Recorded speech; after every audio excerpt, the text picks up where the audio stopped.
Welcome to episode number 73 of Breaking Business Barriers. I've got my co-host, the coolest of the cool, great real estate professional, JT. JT, why don't you say howdy to everybody? You're too kind, man. Hope everybody's doing well.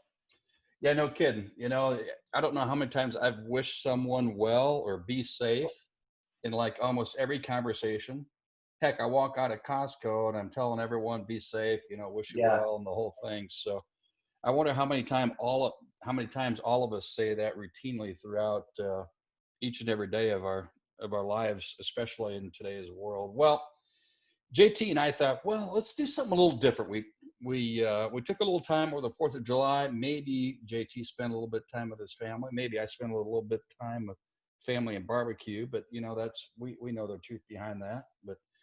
But so we got together. We thought, all right, 2020, the first half of the year is now in the mirror, and maybe there's some things that we can look maybe to the future, but also what did we experience so far? You cool with that, JT?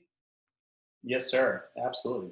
All right, so this is off the cuff, so to speak. So JT doesn't necessarily have all of these questions burned in his mind,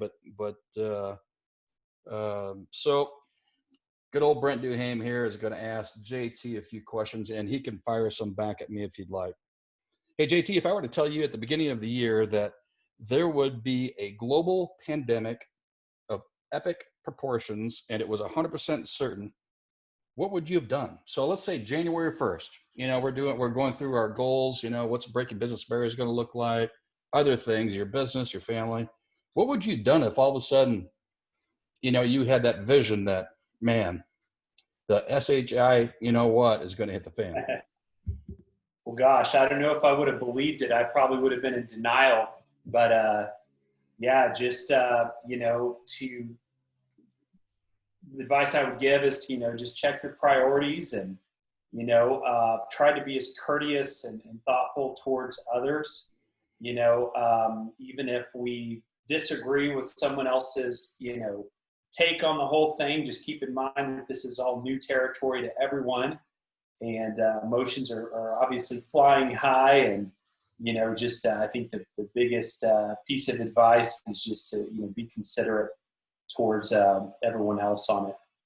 Amazing how that works all time, right? Great Right. times, decent times, tough times. Be kind, be courteous. Funny you say that. I had a couple of notes here that included that. So I guess great minds think alike, JT. That's all. That's all I'm saying over here. But I like hey, it. I like you've got the first half of the year. Um, you've had the first half of the year. Do you have a memory too that you just like, in a great way that, hey, we accomplished this, or maybe I accomplished that, or whatever the case might be, a memory too that you'd like to share that have been super positive? Absolutely. My best memory of the entire year was actually last night. This week, I have been trying to, as you and I chatted about, I've been trying to take better control of my time, start earlier in the day. So anyway, I'll probably touch more on that here in a bit. But last night, I had put in a really long day at work, and I had gotten a good workout in yesterday morning. And I went home and I told the family, I said, let's go grab some food, safely grab some food with our masks on.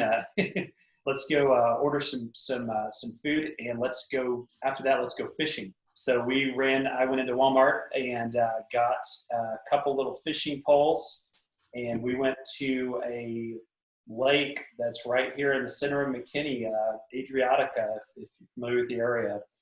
And, it was so fun for me because, I grew up, fishing. I'm extremely blessed that I still have parents who exposed me to that, and grandparents. Both of my granddads were fishermen.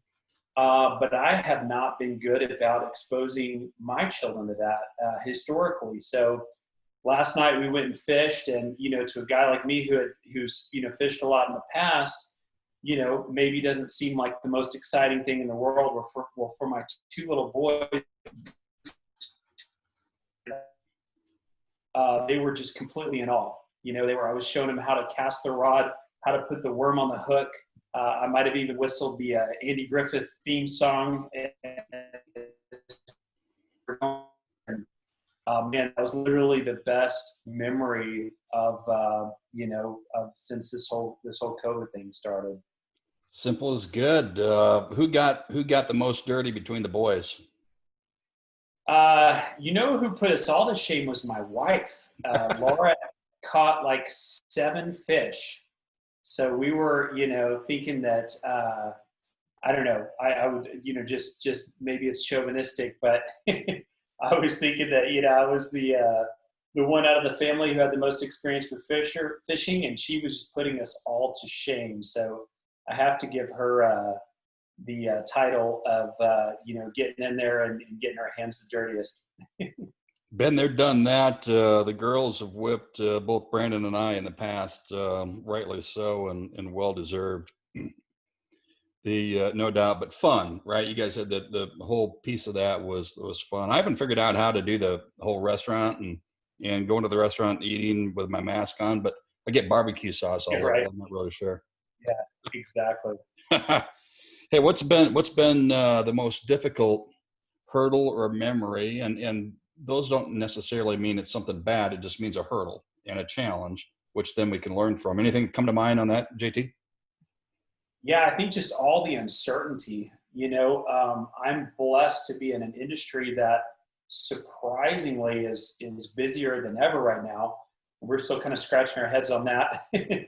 But I think just for so many people, they're and that's just luck of the draw. None of us could look back and said, "Hey, such and such industry is going to thrive during this time, and this other industry is going to suffer." My older brother is a doctor. He's an anesthesiologist, and he does and he is really slow right now. So that's an example of how nobody could have planned as to which industries would do well and which would not. It's just kind of luck of the draw. So that's the hardest part, is seeing these families who are in an industry or dependent on an industry that is just not able to do well. Situationally with all the just unique restrictions that this pandemic has put on. So that's really hard to watch.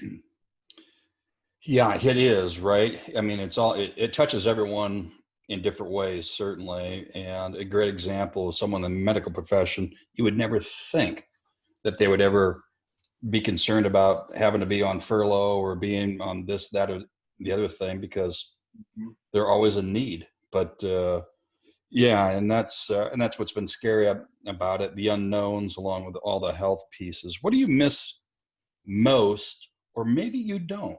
I'm not sure what your answer would be here about normalcy. And what I mean by maybe you don't, maybe being thrown a curveball like this pandemic, maybe it's helped you and your mindset, or maybe just flat out, what do you miss most about normalcy other than certainty? Social interaction, normal social interaction. My wife and I really enjoy getting a sitter on Saturday nights and going out to dinner and just being around other people. So that's been really tough. That's been really interesting to spend way more time at home and not be able to interact socially as much as we did before. So I'm greatly looking forward to return to that. that's that normalcy.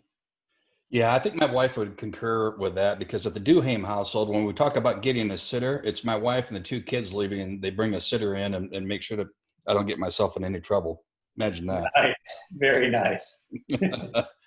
The what advice do you have for others? And you and I have met a lot of folks, podcasts, and just through our walks of our careers. We know some are suffering, and a lot of it starts at the heart, then it goes to the head, and they're struggling. They have a hard time seeing beyond tomorrow or the next day. Any advice for those? And I'll guarantee we'll have listeners that are struggling, and our hearts go out to them. But got a piece of advice that either that you want to share or maybe you learned from someone else? Absolutely. You couldn't have asked me a better question this week because it's something that, I've been thinking about a lot. So my advice is be extremely guarded and be extremely selective as to who you allow voices you're listening to. And what I mean by that is, and I think we chatted about this. So I've been really bad in the past about waking up in the morning and first thing I do is check my phone. I'm checking my email, my texts, my social media. We're turning on the news. None of those information or media sources really care about you and want care about you to have a good day, you know what I'm saying, and to have a good perspective to start your day with. None of those sources care. They're selling clicks or advertisement, or they need something.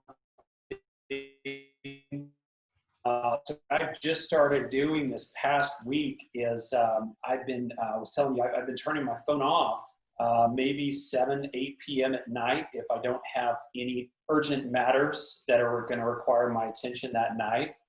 I've just been shutting the thing down and, focusing on the family. And it's been absolutely amazing. It's been so much fun for me to just force myself to unplug. Because again, it doesn't matter whether you're listening to CNN News or Fox News or anyone else, they're all selling advertisement, and the thing that sells advertisement is fear. So if I'm not saying to not watch the news. I'm saying to not make that mistake of looking to the news to set the tone for your day. So what I've been doing this past week or two, I guess since the first of the month, so I've actually been reading Proverbs. I've been reading the book of Proverbs that coincides with the day of the month. And, that's information that is, extremely universal. It's information that tells you how to thrive, not only in good times, but in bad times. And that's been a huge change for me because it's helped me take control of my day.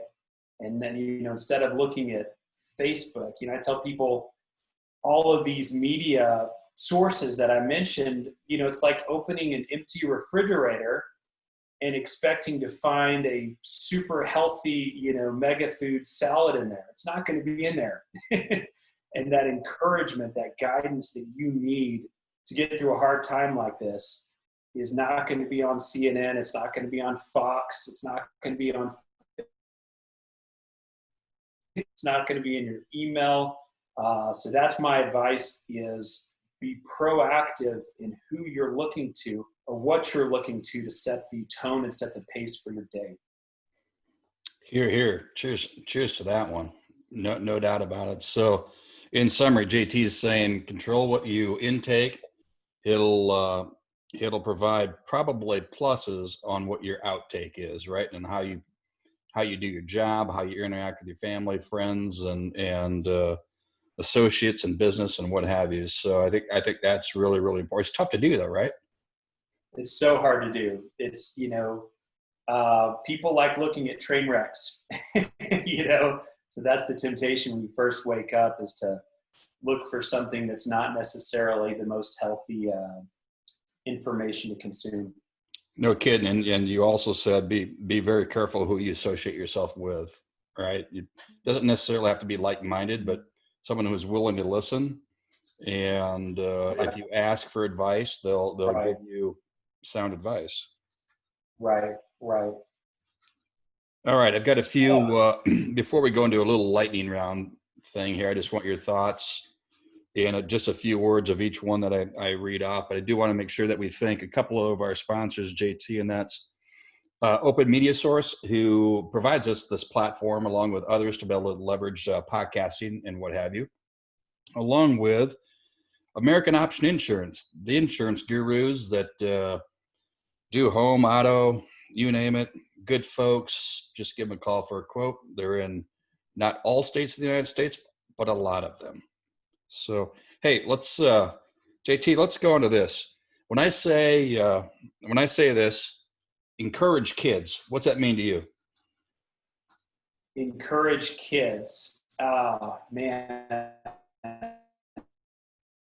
off of their screens. uh, Give them boredom. And what I mean by that is force them, just like me turning off my phone, give them times where they don't have any choice but to actually let their mind wander and, try new, creative things.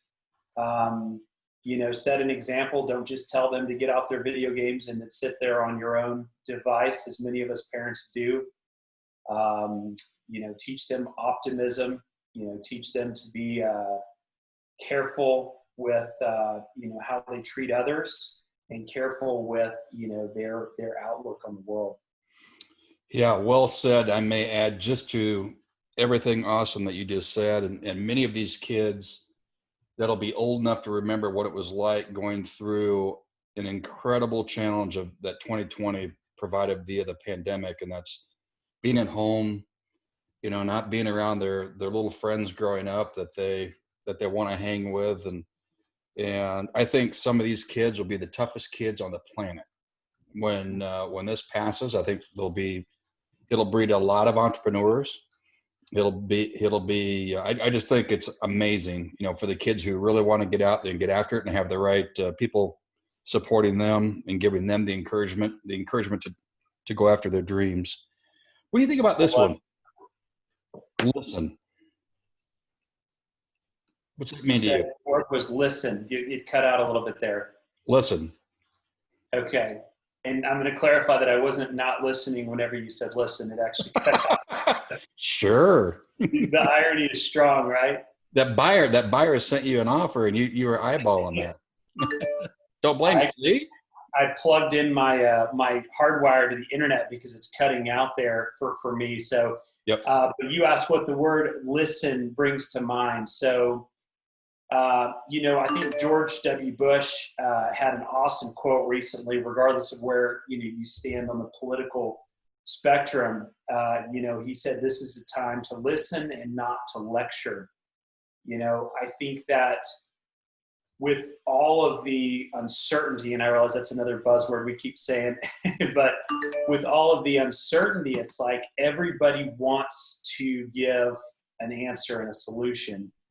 And the truth is there are some things right now that we're just going to have to let play out, and we're going to have to see how they go, and we're going to have to be respectful in the meantime. So for me, listening is allowing to someone to speak and actually thinking about what they're saying versus just waiting to respond. Because somebody smarter than me said that most of us don't actually listen to other people speak. We just wait for a pause so we can speak. Yeah, for me, I have to put my hearing aids in, so I've got some work to be able to do on that. But no, you're spot on. I mean, listening and that dreadful feeling of being able to just be quiet. We don't need to respond unless someone asks us to, right? There's an opinion there. And if someone wants to hear it, that's great. But yeah, I think that probably means as much as ever in today's world, especially what we've seen in the United States and beyond, for sure. And that's just outside of pandemic. You touched on, just kind of the sound of silence. And, that's something I'm really learning to appreciate. I know it sounds funny, but, now that I'm trying to spend less time, connected to screens and all that good stuff, I'll find myself, more comfortable with, hey, I'll leave my phone downstairs, overnight or whenever, and I'll actually go upstairs and get ready without constantly checking stuff. And I'm really learning to, relearning the, just the beauty of just quiet and, just getting a break from all the noise. Right on. So we've talked about this topic a number of times on Breaking Business Barriers, JT, and that's And almost every guest that we've had on, it's been brought up. So now we're on episode number 73. We'll bring it up again, but I think it's so important. The word comfort zone. What's that mean to you, or maybe advice to someone because they're in their little box, right? Comfort zone. Comfort zone is something that, I'll give two responses. I think that there are a lot of people who never want to leave their comfort zone. And there are people who are so addicted to work that they never want to rest. My advice and encouragement is to, choose times, schedule your day and say, hey, I am going to push myself really hard between these hours. And then after these hours, I actually deserve a break. I deserve to relax and to feel comfort. So I think there's people on both sides of that spectrum. And I think that a lot of us, could better define the need to do both, to push ourselves really hard, do something every day that makes you uncomfortable. But at the same time, have designated time where again, you just unplug and, give yourself that much needed break. Yeah, yeah. It's that darn balance thing, right? Yeah, right. It's that balance. Well, as we begin to wrap this one up, the other thing I wanted to bring up, and we'll get close to finishing out there. The the podcast really for us is meeting new people that don't necessarily have to be celebrities, but there's someone that you can identify in one facet or another, and give them an opportunity to tell their story. And not all stories are success stories. Some started with miserable failures, but then all of a sudden they're standing at the top of the mountain. Encouragement about, or if you would just with a few words, meeting other people. How important is that to you? I know it is in your business, but how it is it? What's your advice or what's your opinion on that? I think it's huge, man. I think it's really huge, especially with, there's just so much division this year between the whole COVID thing. People on both sides have been politicizing it, which it shouldn't be a political thing. It should just be a human thing. And then, the topic of racial reconciliation, these are both issues where we all want a quick fix. We all want to say, oh, well, if only such and such, then, then everything would be okay. To answer your question, meeting other people and truly having a desire to understand experiences that they're going through, which may be totally different than yours, whether that has to do with race, whether that has to do with your, job profession, like we were talking about before, that's the way that's the cure for all the divisiveness that's out there. There was a saying, an awesome quote. I can't remember who said it. Somebody smarter than me, but he said, it's hard to hate up close, and that's the problem is, we all know, quote unquote, know, however many thousands of people, but do we know them well? Do we ask someone how they're doing if we think that there's a possibility they're going to say they're not doing well? I had a manager tell me that when I sold copiers 15 years ago. He said, don't ever ask people how they're doing, because if they say they're not doing well, there's awkward silence.